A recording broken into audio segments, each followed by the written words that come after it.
7:07. So Sugar Creek Township meeting for the annual financial report. Call the meeting to order at 7:07. Read the minutes and approve those or not. If there's any changes or not that need to be made.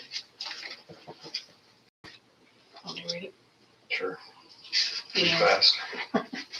Meeting's called to order at 7. Trustee, clerk, and 3 board members present. Read and approved minutes from last meeting. Matt approved minutes. Lee second. Elected board chairman and secretary for 2026. Lou's chairman, Matt secretary. Gave amounts of all accounts on December 31st. The cemetery rainy day general assistance. Approved the purchase of capital improvement funds to purchase firefighter gear extractor. Yes. Made motion. Mark made motion, like Louis seconded. No other business was discussed and adjourned at 7:26. Any additions or corrections? Now we can get, if you want, whoever wants to start signing one, and then I'll get. So for the annual report, it's there in the middle. If you want to, that's the whole report. I copied off a copy that showed all the, it's what I have to put in the newspaper, but it has all the expenses and this paper here has all the receipts to the disbursements, what we started with and what we ended with. So that has for the levy excess fund, the cemetery rainy day township, which is the general and township assistance.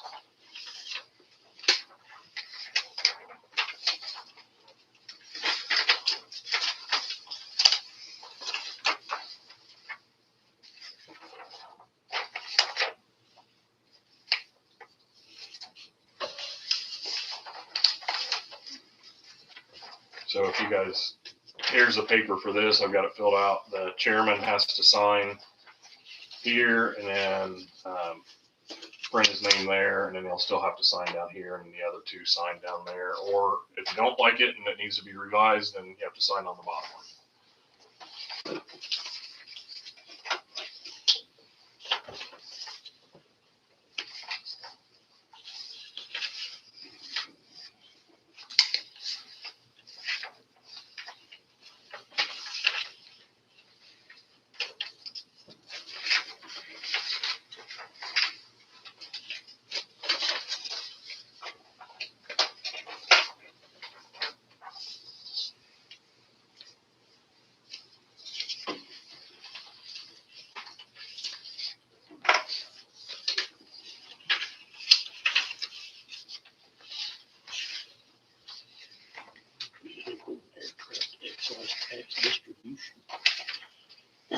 There's a lot of things on there that we don't get a whole lot from, but we do get excise, a couple different excises. Anybody can have that copy, or if you want, I can get you another copy, or to be on Gateway if once I get this all, as soon as I submit it, and I've got to get that paper and this other paper sent into the newspaper, and I think there's a place on there that says when it's going to be published, which I couldn't fill that out. Date published, I can't fill that out till I get a hold of the Times. So those next thing on there is the gear washer. It was ordered, supposed to be delivered Thursday, I believe. Total price was $7,848.38. So when it's in there, if anyone wants to go see it, and they've got Kirkland's paying to have Jones come in and wire it up. That way it's professionally wired up, and then they're running all the plumbing, and so they've got the space. Jones come in and looked at everything the other day to put another breaker in or whatever he's got to do to do it. So, and then they paid. We didn't buy any of the soap. There's special soap for this, so they bought the soap too.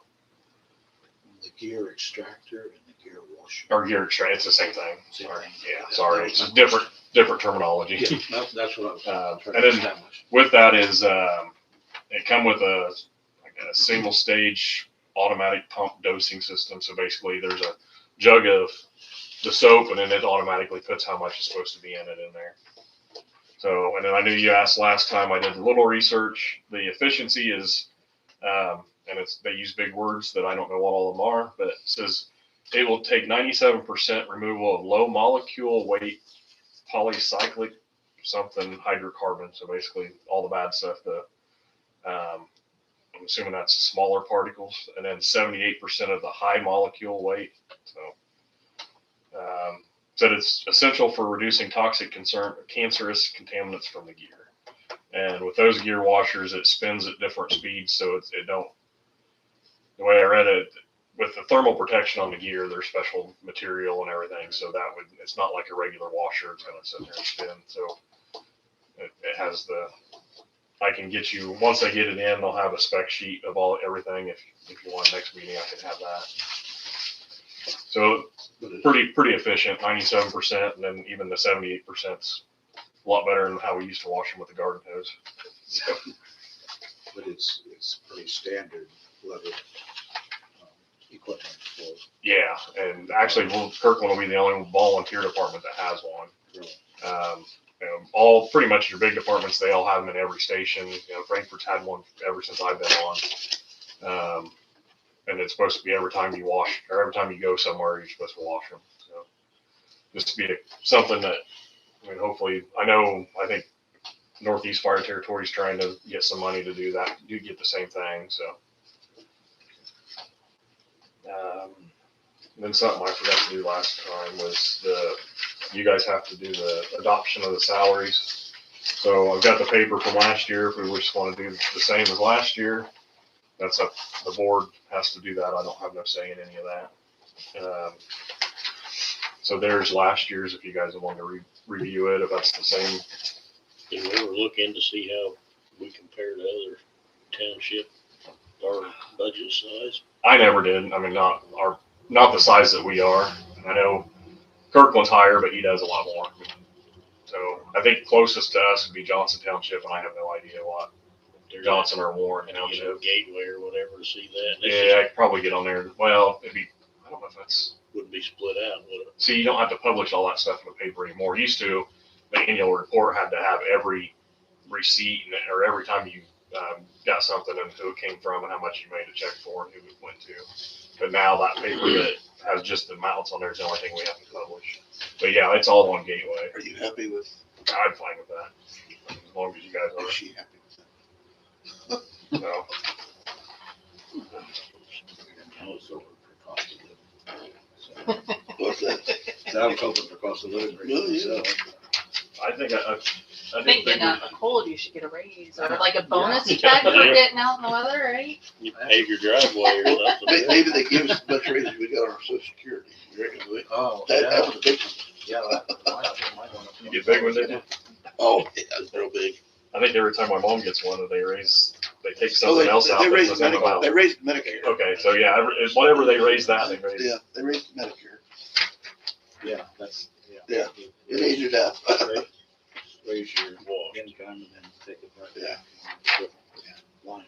Sounds good on the news. So the update on the closest thing I could find on the House bill, that's supposed to be 1315. I put 1350, but it's 1315, and the Senate bill 270.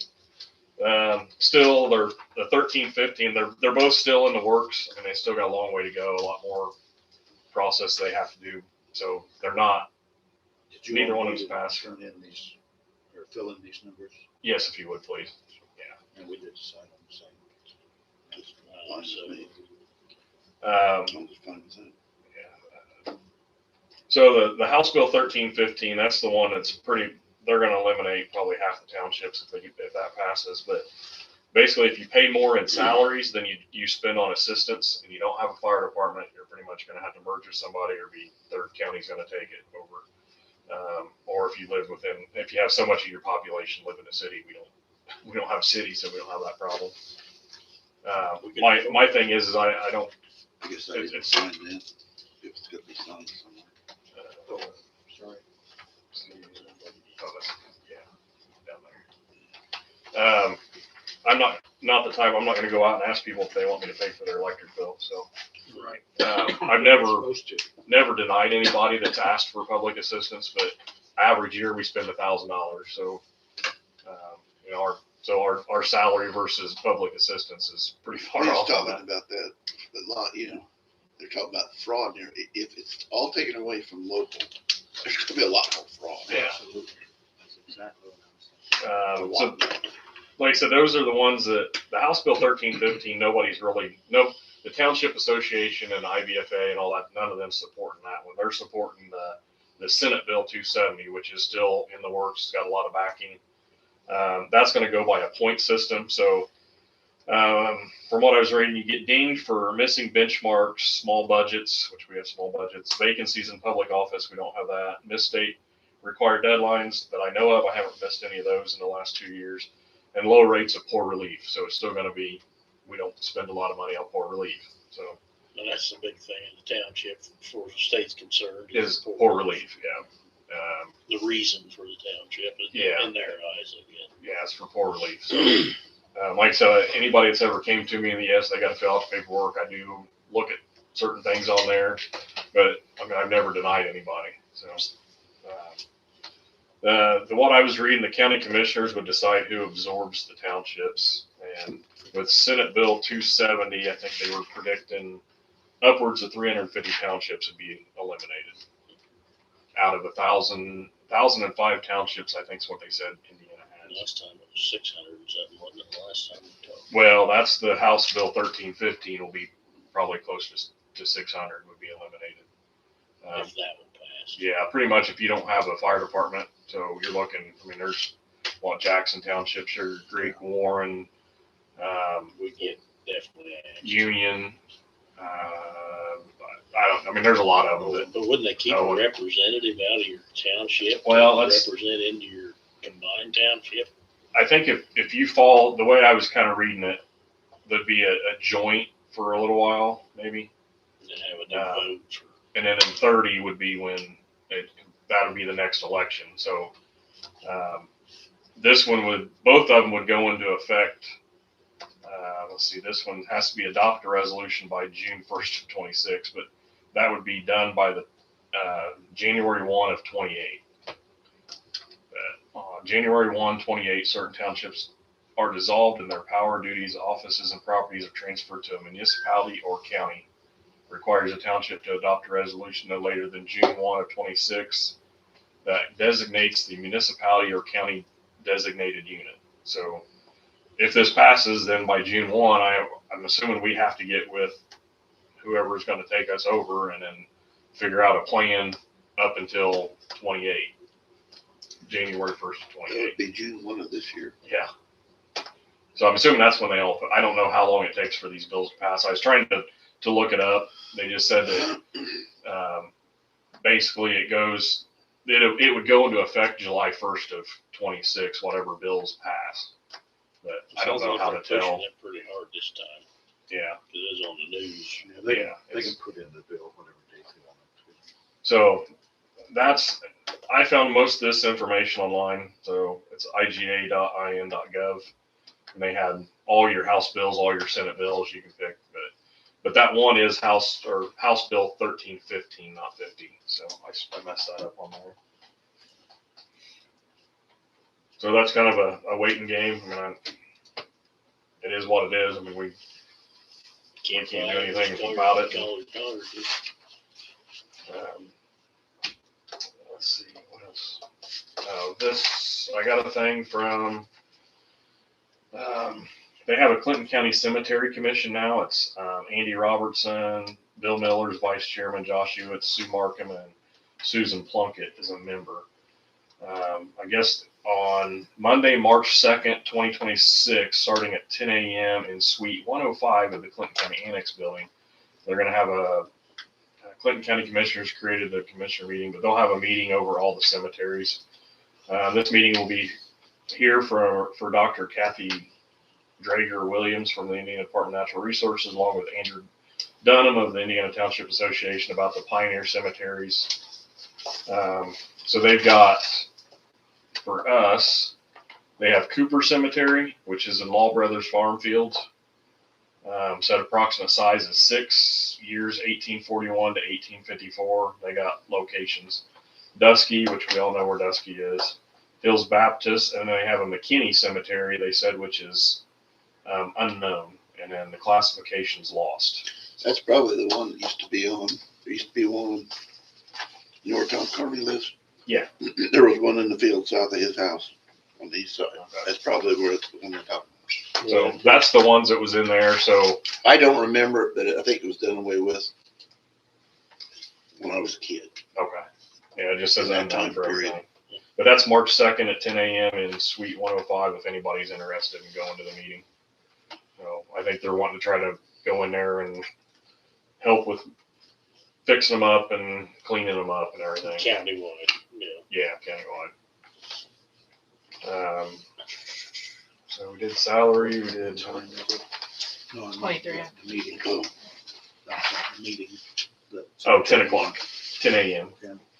I could go once. I'm going to try to go as long as I don't think I'm working that day. So as far as I know, I'll go too. So I'm just letting everybody know that they're more than welcome to come to it. That I just got the letter. So that'd be nice to know if I've got money in their budget to send out our way if we're still a township. yeah. Well, this is a whole different, this is a Clinton County thing. So I think I don't think it really has a whole lot to do with the township. It's just, they'll volunteer. Volunteer money, they're trying, yeah, I'm sure they're going to want money from the township. So, a little money from us. yeah. So, other than that, you guys have any other questions on anything?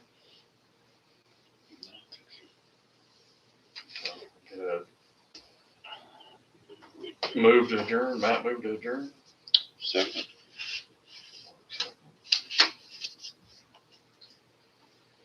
At 7:24. You guys pushed it through. Thank you. Efficiency.